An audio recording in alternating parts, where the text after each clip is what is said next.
Hey, how's it going, Husker Nation? Here we are, 2 days away from kickoff against UTEP, and it's the first time we've opened up a game at home since 2019. It's the best chance we've had to win a season opener since 2019, which is also the last time we've won one. So Saturday is super important, and for anybody who thinks we're just gonna walk in and we're gonna give a good old-fashioned butt whooping to UTEP. I'm not saying that's impossible, but don't be surprised if it's close, at least initially in this game. But what we're going to talk about here in this quick little video today is just the depth chart issues at running back. I think it's something that I'm not saying people are overlooking, but I personally, it concerns me. I just want to outline to you all why that's a little concerning to me. Again, I get it. We're in year 2 of a rebuild under Matt Rule. I'm not panicking about it. I'm not criticizing him or the coaching staff for it. I just want to point out some things that I think, maybe some other people should think about with regard to that position. Okay, so depth chart was released. Obviously, not a lot of oars on the depth chart, which is good, which means we've defined people. We've defined number one starters in key positions across the board. That's what winning football programs have, guys. They don't have a lot of oars on their depth chart because they know who their guy is, and that's who they're going to run with. Now, what shocked me, frankly, was not just the fact that we had an oar at running back. I could have understand one oar. Maybe you rotate 2 guys.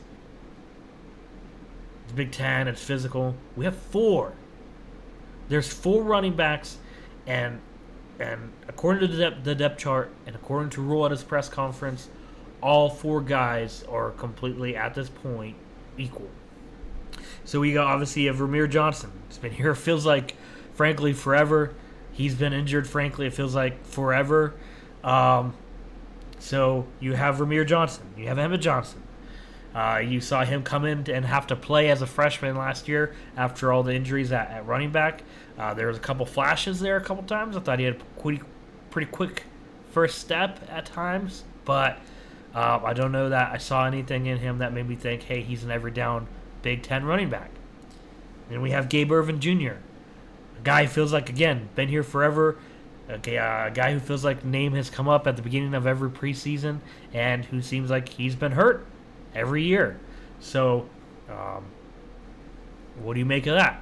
Then you have Dante Dowdle, obviously the transfer redshirt freshman from Oregon, the biggest running back by far on the roster. He comes in at 6'2", 225.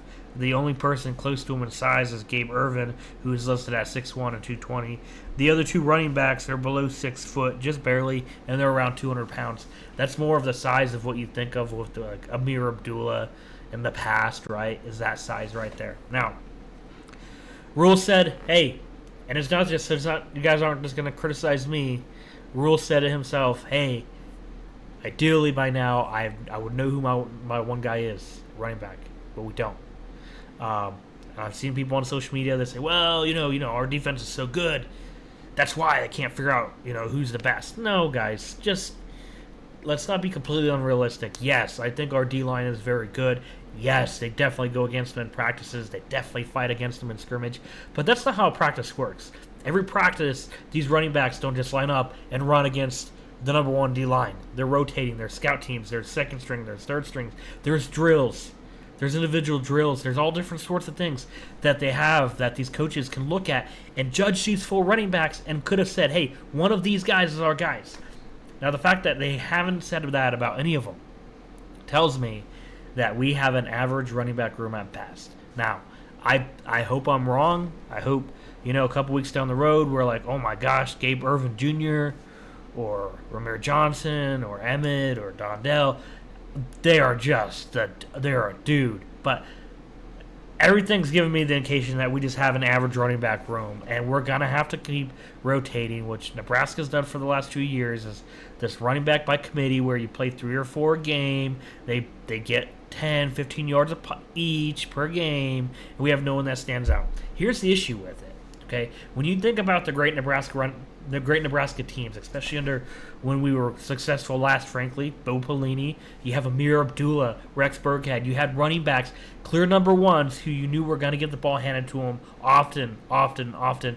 And they may have had that one person behind them as a change of pace, as a receiving back or a third down back kind of guy, but you had a clear number one back. If you think about the best college football teams, they don't have questions at a skill position like running back. Michigan, Blake Corum, Travion Henderson in Ohio State. You just think of these great teams. They're not saying we've got 4 guys and we're going to rotate all of them. So I'm not faulting Rule, and I'm not trying to be overcritical. He's in year 2 of a rebuild. He's got to find a running back. I think, so far the only running back he's brought in, I got to double check to. So Joe, don't jump on me for this if I'm wrong. If he's recruited a freshman that's maybe redshirted, but I think the only running back he's brought in so far is Dodell from Oregon. To me, he's got the size to be an interesting Big Ten back, a little bit bigger, a bruiser, and every down smash you in the face kind of guy. But maybe there's some development that's taking time there. So maybe next year, maybe by the end of this year, he's the guy, right? But at the end of the day, maybe Emmett Johnson comes along. Maybe he develops. He becomes a guy. I just think we probably have an average running back room at best. We've got to get to recruiting or find one on the transfer portal that's going to be that every down back that that, hey, he's going to get the ball handed to him, and they have the ability to make a difference when they touch it. You think of Michigan State a couple of years ago under the name's slipping me, but Mel Tucker, when they first started out with Mel Tucker and they went on that great run with that team, what was it? They had Kenneth Walker at running back, and he was an absolute monster. And it wasn't Kenneth Walker or 4 of the running backs. It was the Kenneth Walker show. So, guys, that's why I just think I got to draw a little attention to that running back room. We got to get that figured out eventually. It's only year 2, so by no means am I trying to be overcritical or panic or anything. This will get sorted out as time goes on, as these things do. The other thing, real quick, released today when Matt Rule spoke to the media, he said, hey, kicker situation. We may be looking at using 2 kickers. He didn't say if it's a long-term thing, short-term thing, but he said, hey, maybe Alvano's the guy from like 30 on in, and for further away kicks, we're looking at John Hall. John Hall is also going to be the kickoff guy, okay? The kicking situation in Nebraska for years, again, the same as the running back situation. We got to find one. You got to go find somebody who's consistent and reliable. We got to go find that guy. Again, year 2 rebuild of Matt Rule. I'm excited for what he's going to do with that in the future. I'm very excited to see what we see Saturday at UTEP, guys. Again, temper your expectations. Do I think we win this game? Absolutely. Do I think we were going to run away with it and it's going to be 28-0 at the end of the first quarter? I just don't. I don't, right? I think we're going to have to adjust to a very up-tempo, very fast offense. I think we'll get there. We'll adjust. They may slip in a score or 2, and we'll get them figured out. We're obviously the better team. Not to knock on UTEP. First-year coach there, bringing in a lot of talent. We're the better team. We've got way more talent. We're going to win. But it may not be as pretty as some people may like, so just temper those expectations. If you've liked this video, if you like my content, like and subscribe to the channel.